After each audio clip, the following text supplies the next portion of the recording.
पूर्णमदः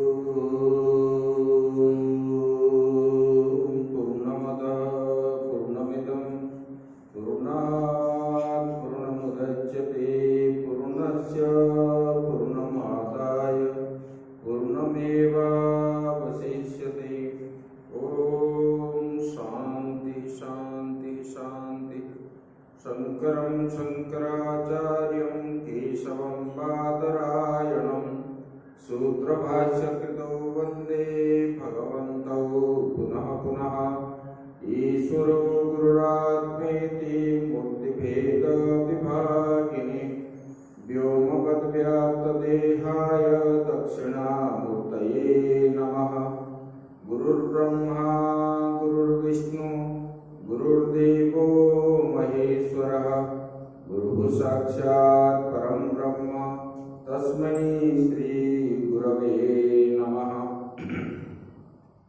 वंशी विभूषितकरा नवनीरदाभा पीताम्बरा तरुणबिम्बफलाधरोष्ठात् पूर्णेन्दुसुन्दरमुखा दरविन्दनेत्रात् कृष्णात् परं किमपि तत्त्वमहं न जाने।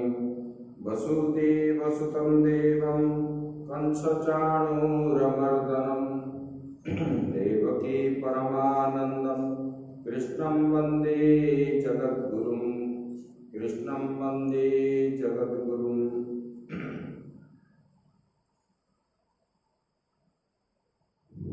तो हमने ये गीता शास्त्र का अध्ययन हम किए थे और कल मैंने इसका जो है पूर्वाभास बता दिया था। इसमें जो है इसका निचोड़ जो बता रहे हैं, व्यक्ति जब जीव संपत्ति को देखता है, कोई भी विषय के प्रति आसक्ति जब बन जाता है, धन संपत्ति उपाधि आदि, ये सब बंधन का कारण होता है और इसमें कभी सुख नहीं मिलता, इसमें दुख प्राप्त होता है। क्योंकि हम जितना पदार्थ बाह्य वस्तु को चाहेंगे उसी में सुख कभी भी नहीं मिलता। आप उनको जो सुख समझते हैं, ये सुख जो है दुख का कारण है। और ये धृतराष्ट्र ने अपने भाइयों को, राजा तो है लेकिन राजा होकर के इसमें भी ये शिक्षा मिलती है, घर में जो बड़े होते हैं और राज्य में जो बड़े होते हैं, देश में जो बड़े होते हैं, उसको जो है धर्म और न्याय का पालन करना चाहिए। धर्म न्याय का पालन जब तक नहीं करेंगे तब तक जो है इनको कभी सुख शांति आदि प्राप्त नहीं होगी और वो दुखी ही बनेंगे और अंत में उनको जो है दुखी दुखी मिलना है। तो धृतराष्ट्र ने अपने भाई को हिस्सा नहीं दिया और भाई के बच्चों को अपना नहीं माना। इधर राजा होकर के अन्याय अनीति आचरण करने लगा। राजा जो होते हैं, राजा भी त्यागी है सन्यासी की तरफ। देखो भगवान राम जब राजा थे, राजा होने पर भी उन्होंने सब कुछ त्याग दिया। जब वनवास होकर के आए, राज्याभिषेक हुआ उनका, जब लोगों के बात में आया, लोगों के मन में राजा के प्रति जो भाव था, उस भाव को मतलब स्त्री के बिना भी रह सकते हैं, इसको जो है उन्होंने दिखा करके दिखा दिया, अपने काम में दिखा दिया। तो सीता जी को उन्होंने त्याग दिए और सीता जी को तो क्योंकि भगवान राम जानते थे सीता जी का कोई दोष इसमें नहीं है, फिर भी लोकाचार एक होता है, लोकाचार के अनुसार उन्होंने जो भेजे, उनके मन में दुख भी हुआ।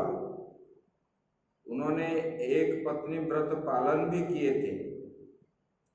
इसकी वजह से उन्होंने ऐसे कि खाने का पीने का मतलब शौकीन पदार्थ में इनका रुचि बिल्कुल नहीं रहा और एकांत में सन्यास जैसे जीवन यापन उन्होंने व्यतीत किए। राजा को ऐसे ही होना चाहिए। जब उनके बच्चे ने उनको प्रश्न पूछने लगे, आप जो है ये कौन सा न्याय है, ये कौन सा धर्म है, तब उन्होंने बताए थे कि ये राजधर्म है। राजधर्म में ये होता है जब प्रजा जो चीज चाहेंगे राजा को उसी करना उस मतलब ऐसे ही करना चाहिए। और ये त्याग वैराग्य होने पर ही कोई राजा बन सकता है, सन्यासी जैसे। तो उसी को उत्तम राजा बताते हैं।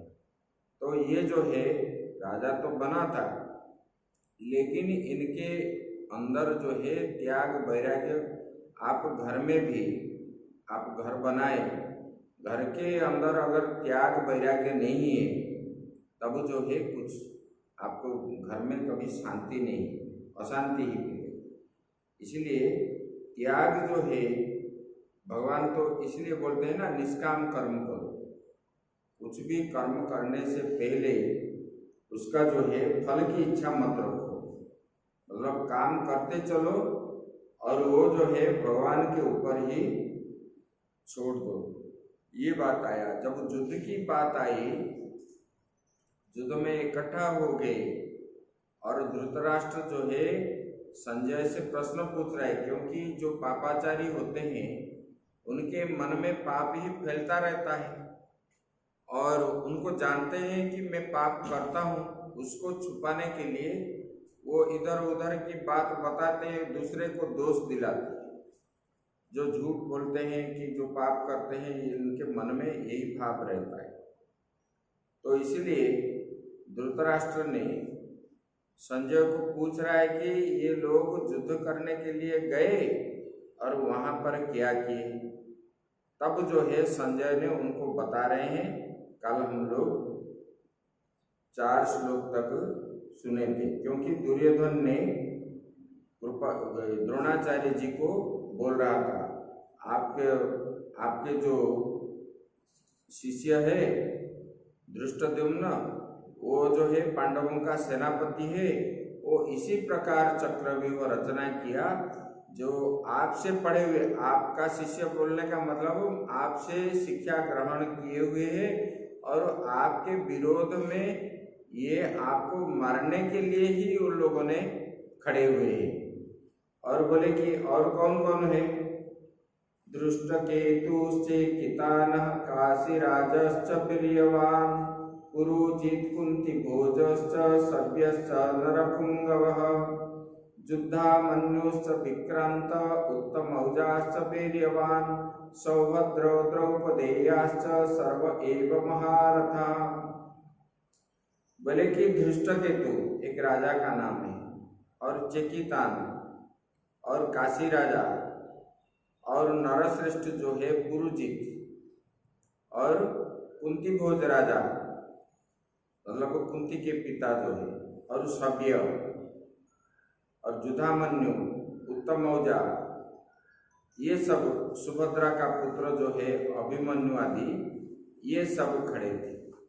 द्रौपदी के पुत्र द्रौपदेयाश्च मतलब द्रौपदी के पुत्र, और सौभद्र मतलब सुभद्रा के पुत्र अभिमन्यु आदि, ये सब उसी पक्ष में ऐसे वाले महायोद्धा खड़े हैं। तो बोले कि उन लोगों का तो बोल दिया, फिर बोल रहा है कि देखो उनका तो ऐसे है, लेकिन हमारा भी है, हमारे पास भी ऐसे न्यूनतम नहीं है, उसको बता रहे हैं। देखिए, अस्माकं तु विशिष्टाय तन्निबोधो द्विजोत्तम नायका मम सन्न्यस्य संज्ञार्थं तान् प्रवीमिते भवान् भीष्मश्च कर्णश्च कृपश्च समितिञ्जय अश्वत्थामा विकर्णश्च सौमदत्तिस्तथैव च। बोले कि अस्माकं, बोले कि हमारे पक्ष में, बोले कि विशिष्ट विशिष्ट योद्धा है।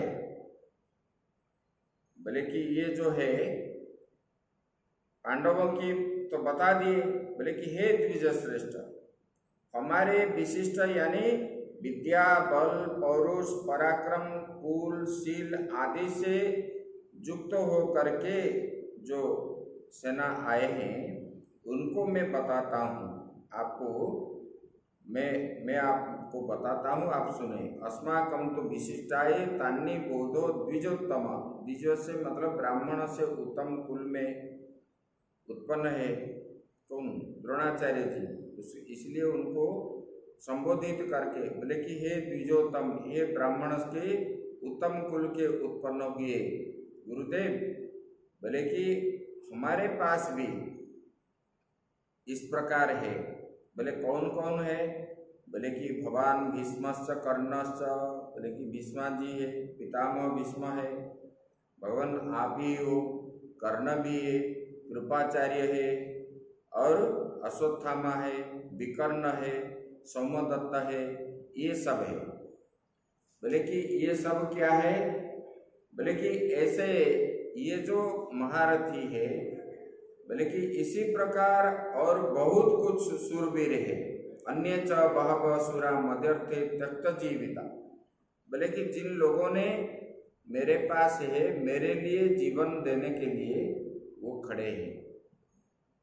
बोले कि इनके पास भिन्न भिन्न प्रकार के अस्त्र शस्त्र और युद्ध में विशारद है, इसलिए ये लोग मेरे साथ आए हैं।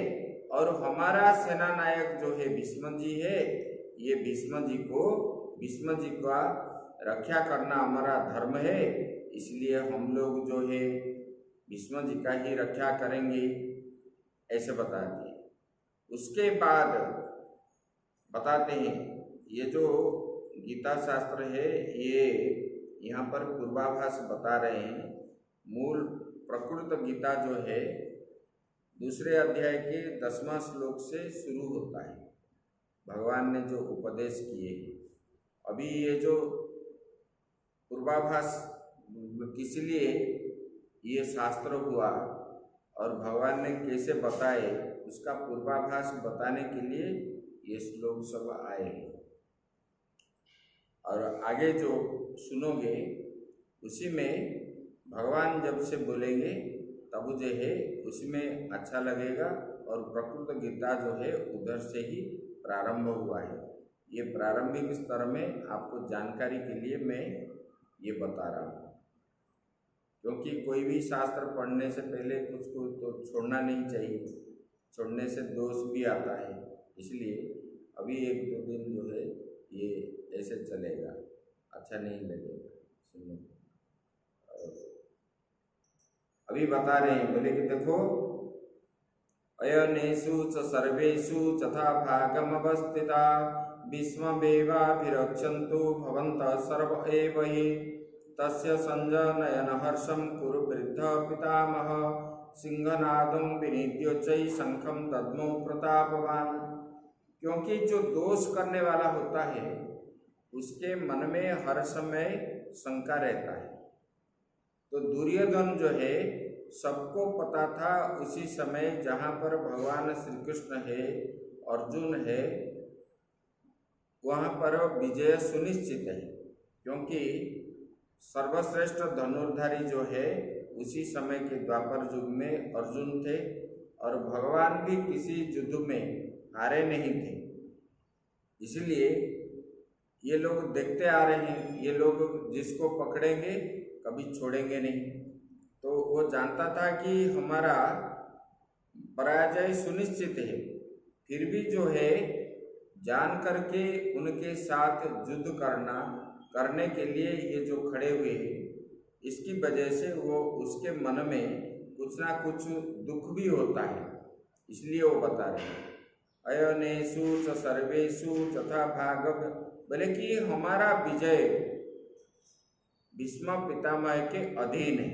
इसलिए हम लोग क्या है, भीष्म पितामह को जिनके, क्योंकि वो एक दिन में 10,000 सेना को अकेला मार सकते थे, इसलिए वो उन्होंने बोल रहे हैं कि हमको जो है भीष्म जी का ही हमको रक्षा करनी चाहिए। उसके बाद बता रहे हैं कि ये कुरुवृद्ध भीष्म पितामह दुर्योधन को प्रसन्न करने के लिए जब देखे कि इनका मन जो है विचलित हो रहा है दुर्योधन का, तब जो है भीष्म पितामह ने उनको उत्साहित करने के लिए शंख बजाने लगे। अपने शंख, जब शंख बजाने लगे तब नागड़ा आदि सब बजने लगा, भेरी तुरी नागड़ा ये सब आनक आदि सब बजाने लगे। तो ये जो बजने लगा, इसकी आवाज से, ध्वनि से, मतलब शत्रुओं का रुद्रकंप जो है सृष्टि होने लगा और सारा तीनों लोक में ये शब्द जो है प्रकंपित होने लगा। तब जो है उन पक्ष में जब बजाने लगे तब भगवान ने भी अपना शंख बजाए। पांचजन्यम ऋषिकेश देवदत्तम धनंजय पौंड्रम दद्मौ महाशंखम भीम कर्मा वृकोदर। ये पांचजन्यम ऋषिकेश भगवान श्री कृष्ण का शंख का नाम है पांचजन्य। मतलब पंचजन्य नामक राक्षस जो था ना, उन्होंने वेद चुरा करके लेके अंदर पानी में छुपा था। भगवान ने जब संकीपनी आश्रम पे विद्या शिक्षा कर रहे थे, विद्या शिक्षा के बाद संकीपनी मुनि के जो पत्नी थे गुरु दक्षिणा के रूप में अपने पुत्र को मांगने लगे। बोले कि भगवान आपके पास ये शक्ति है और मैं जानता हूँ, दक्षिणा स्वरूप मेरा पुत्र मुझे लौटा दीजिए। जब ऐसे बोलने लगे तब भगवान ने संकीपनी के पुत्र को लाने के लिए गए, और जब गए तब जो है पंचजन्य राक्षस के साथ उनका युद्ध हुआ, पानी के अंदर था। तब वो शंख जो है उन्होंने रखे, शंख के रूप में रखने लगे मारने के बाद। तो भगवान के शंख का नाम है पांचजन्य, और अर्जुन का शंख का नाम है देवदत्त, और पौंड्रम दद्मौ बोले कि ये देवदत्त शंख हुआ। और भया कम करने वाले पौंड्रक नामक महाशंख जो है ये भीम ने बजाया, और युधिष्ठिर ने अनंत विजय नामक शंख बजाया। नकुल सहदेव जो है सुघोषो और मणिपुष्पक नामक शंख बजाया। इसी प्रकार अपने अपने शंख सब इस तरफ कौरव सेना भी बजाने लगे, क्योंकि शंख जो है क्यों बजाते हैं, शंख शुभ का प्रतीक होता है। इसलिए हम लोग जो है शंख ध्वनि सुनने से, कर्ण में लगने से, सुबह पूजन जो होता है मंदिर में, घर में, पहले हम शंख बजाते हैं क्योंकि ये शुभ का संकेत है।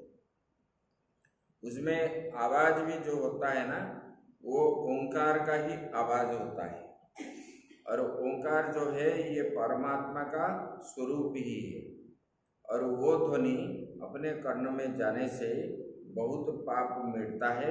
इसलिए कोई भी कार्य करने से पहले शंख आदि बजाते, और ये आनंद, ढोल, भेरी, तुरी ये सब शुभ का संकेत है।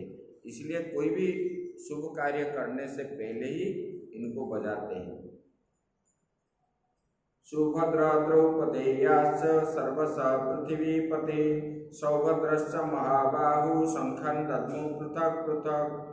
बोले कि ये द्रुपद राजा और द्रौपदी के पुत्र आदि ये सब जो है जितने राजा थे, उन्होंने अपने अपने शंख को बजाने लगे। वो जो बजाने लगे, भगवान आदि सब लोगों ने जब बजाए, तब जो है सघोषोऽत्रात्र राष्ट्राणां हृदयानि व्यदारयत्।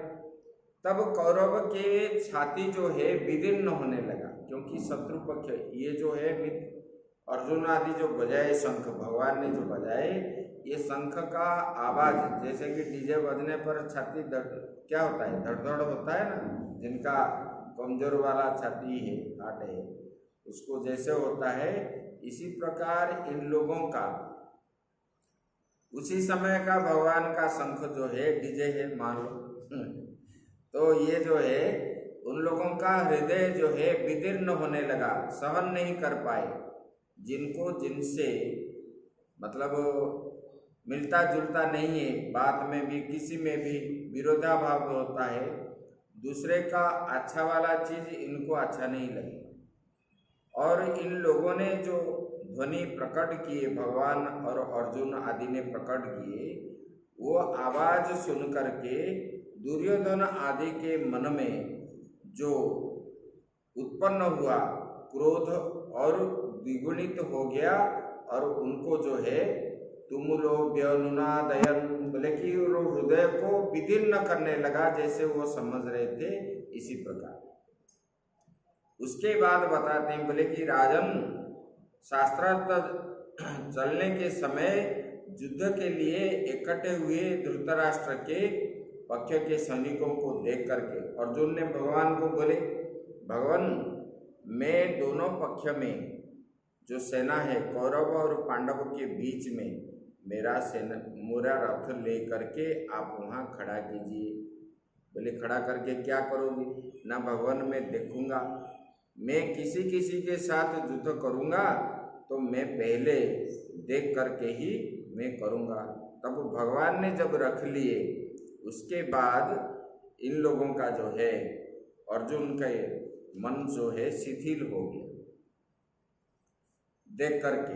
अरे इन लोगों से देखने के बाद उनके मन में आया, बोले कि ये भीष्म पितामह जो है, इनसे तो इन्होंने मुझे गोद में पाला है, बड़ा किया है, और द्रोणाचार्य जी से मैंने शिक्षा ग्रहण किया है, कृपाचार्य से शिक्षा ग्रहण किया है, ये हमारे कुल गुरु है, और हम इन लोगों को कैसे मारेंगे?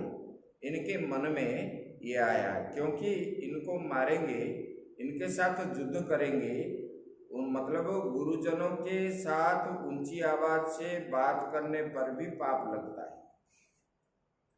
अर्जुन के मन में आया, और इन लोगों के साथ ऊंची आवाज से बात करने से अगर पाप लगता है तो हम जो है इन लोगों के साथ युद्ध कैसे करेंगे?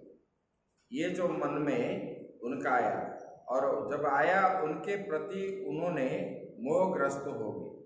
बोले कि कोई हमारा चाचा है, कोई पितामह है, कोई गुरु है, कोई पुत्र है, कोई पिता है, मतलब भतीजा है, इसी प्रकार ये लोग हैं।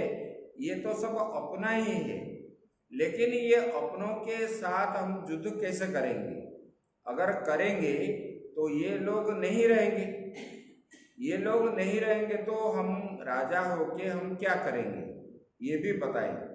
बोले कि अगर इन लोगों के साथ में युद्ध करूंगा तो हमारा कुल आदि जो है वो नष्ट हो जाएगा। इसलिए हे भगवान, मुझे ये युद्ध का विजय नहीं चाहिए, और मैं युद्ध नहीं करूंगा। करने से ये हमारा कुल धर्म आदि नष्ट हो जाएगा। कुल धर्म नष्ट होने से क्या है, अगर पुरुष लोग अगर मर जाएंगे तो ये स्त्रियां आदि जो है व्यभिचारी हो जाएंगी, और इन्होंने दूसरे पुरुष के साथ संबंध जब रखेंगे तब इनमें हमारे कुल में वर्ण संकर उत्पन्न होंगे, और इसमें पितृ पितामह को जो पिंडदान आदि करते हैं उन लोगों जो है नरक में जाएंगे। इसलिए भगवान मैं ये युद्ध नहीं करूँगा। इसी प्रकार भगवान ने ये पहला अध्याय में बता दिया। आगे की बात जो है दूसरा अध्याय हम लोग कल शुरू करेंगे। ओम पूर्णमदः पूर्णमिदं पूर्णात् पूर्णमुदच्यते पूर्णस्य पूर्णमादाय पूर्णमेवावशिष्यते। ओम शांति शांति शांति।